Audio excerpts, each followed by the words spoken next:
नाही असं कधी घडलेलं नाहीये। आणि प्रत्येक वेळेला मला असं वाटायचं की यांना लोकनेता का म्हणतात, यांना महर्षी का म्हणतात। त्यांचा जन्म 1932 सालचा आहे।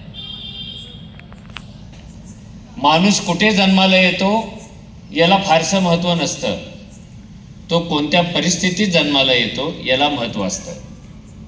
कारण अनेकदा परिस्थिती माणसाला घडवत असते आणि माणूस परिस्थितीला घडवत असतो। बाळासाहेबांच्या बाबतीत दोन्ही गोष्टी झालेल्या आहेत। 32चा कालखंड आपल्या देशात काय चाललं होतं लक्षात आलं। 1932 गांधीजींचं उपोषण आहे पुणे करारावरून, गांधीजींची दांडी यात्रा आहे, गांधीजींच्या नेतृत्वाखाली लोकसंग्राम चालू आहे, गोलमेज परिषद आहे, 35ला सायमन कमिशन आलेला आहे, कॅबिनेट कमिशन आलेला आहे, बाबासाहेबांचा काळ्या मंदिराचा सत्याग्रह चालू आहे, त्याच्यानंतर साने गुरुजींचा पंढरपूर मधला सत्याग्रह चालू आहे। राष्ट्राच्या स्वातंत्र्यासाठी जी पायाभरणी चालू होती, जी संघर्षातून होणार होती, त्यागातून होणार होती, लढ्यातून होणार होती, अशा एका धगधगत्या सळसळत्या चेतनेनं भरलेल्या कालखंडामध्ये बाळासाहेबांचा जन्म झालेला आहे। स्वाभाविकच असं म्हटलं जातं बऱ्याच मुलांच्या मध्ये आई वडिलांचे जीन्स येतात आणि अनेक मुलांच्या मध्ये परिस्थितीचे जीन्स येतात। ते ज्या परिस्थितीत जन्माला आले, ते ज्या परिस्थितीत जगले वाढले, त्या परिस्थितीचे DNA त्यांच्यामध्ये आपोआपच आलेले होते। त्यांनी काँग्रेसमध्ये राजकारण चालू केलं आणि काँग्रेस तेव्हा आणि आत्ताही आपण म्हणतो दरबारी राजकारण चालतं, ते तर आता सगळ्याच पक्षात दरबारी राजकारण आहे। पण काँग्रेस सारख्या मोठ्या पक्षात राहूनही त्यात विरघळून न जाता स्वतःचं तत्व आणि स्वत्व सांभाळणारे खूप कमी नेते काँग्रेसमध्ये होते, त्यात एक बाळासाहेब होते। ते काँग्रेसमध्ये होते पण ते स्वतःही होते, स्वतः कुणीतरी ते होतं। स्वातंत्र्य मिळाल्यानंतर काही पुढारी पूर्ण वेळ राजकारणामध्ये गेले, सत्ताकारणामध्ये गेले। स्वातंत्र्य मिळाल्यानंतर ते जाणारच होते, ते गेले। काही नेते राजकारण आणि समाजकारणामध्ये आले, काही नुसते समाजकारणामध्ये आले। त्यांना स्वातंत्र्याला आवश्यक असणारा समाज घडवायचा होता, माणूस घडवायचा होता। काही शिक्षण क्षेत्रामध्ये आले आणि बाळासाहेब असे होते की स्वातंत्र्य जे मिळालेलं आहे ते लोकांपर्यंत पोहोचवण्यासाठी समाजकारण करायचं आहे। ते पोहोचलंच नाही तर स्वातंत्र्याचा उपयोग काय। ते नुसतंच पोचवायचं नाही तर स्वातंत्र्यानंतर स्वावलंबी होणारा समाज तयार करायचा आहे आणि त्याच्यासाठी वेगळे वेगळे उपक्रम राबवायचे आहेत। त्यात एक सहकार होतं, म्हणजे ते राजकारण करत होते, ते समाजकारण करत होते, ते सहकारात काम करत होते, ते शिक्षणात आले। असं करत करत ते तुमच्या ग्रंथालयाचा आणि व्याख्यानमालेचा आधार होऊन बसलेले आहेत। हे असं कोण करत होतं? सगळ्याच राजकारणाने असं का नाही केलं? कारण ज्या नेत्याच्या मनामध्ये समग्र समाज घडवण्याची भूमिका होती, ते स्वप्न होतं, तेच नेते एकाच वेळेला अनेक आघाड्यांवर काम करत होते। आणि हे त्यांचं काम निवडणुकीतल्या यशाशी किंवा अपयशाशी जोडलेलं नव्हतं। कारण अशा नेत्यांचं यश हे निवडणुकीतल्या मतातल्या आकड्यांच्या पलीकडे असतं।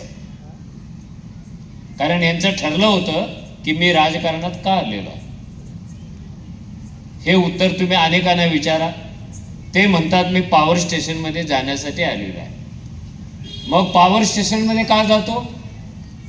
तर आजपासून येणाऱ्या 7 पिढ्यांचा उद्धार होतो पॉवर स्टेशनमध्ये गेल्यानंतर। एक घराणेशाही तयार होते, जसं महाराष्ट्रामध्ये आहे। महाराष्ट्रामध्ये 47 पासून आजपर्यंत सगळी जी सत्ता आहे मॅक्झिमम ती जास्तीत जास्त 25 कुटुंबामध्ये आहे। एकेका कुटुंबात 103 वर्षे सत्ता आहे, काही कुटुंबात 75 वर्षे सत्ता आहे.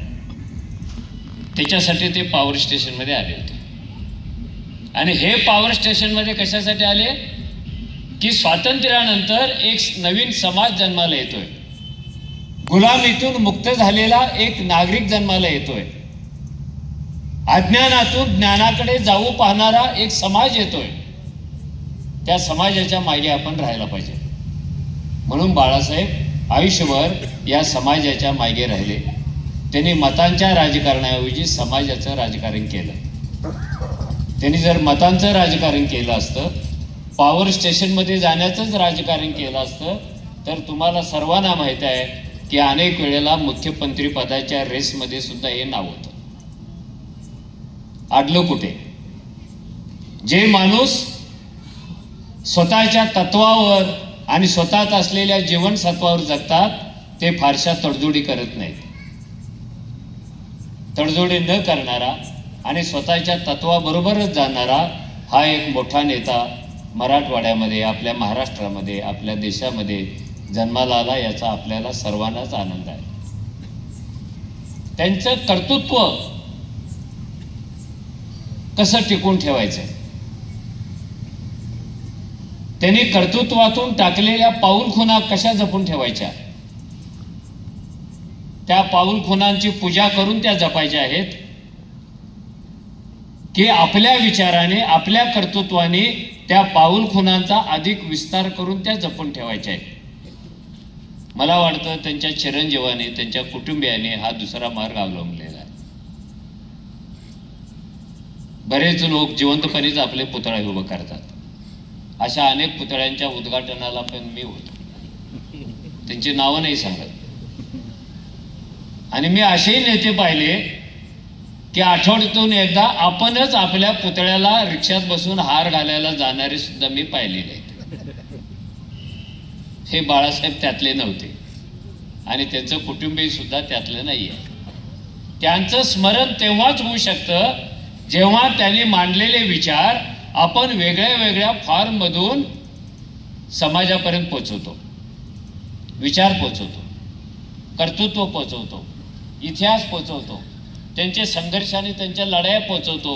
ते पोचवण्यासाठी त्यांच्या कुटुंबियाने वाचनालयासारखी एक सुंदर ॲक्टिव्हिटी चालू केली, व्याख्यानमालासारखी सुंदर ॲक्टिव्हिटी चालू केली.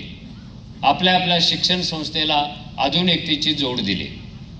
आणि इथे शिकणारा विद्यार्थी हा केवळ पदवी घेऊन बाहेर पडता कामा नये, तर जेव्हा तो गेटच्या बाहेर जाईल तेव्हा त्याच्या मनामध्ये समाज भरलेला असेल, त्याच्या मनामध्ये स्वप्न भरलेले असेल आणि तो स्वतःच्या पायावर उभा राहण्यास सक्षम झालेला असेल. अशा पद्धतीची रचना म्हणजे आदरणीय बाळासाहेबांचं केलेलं स्मरण आहे असं मी मानतो.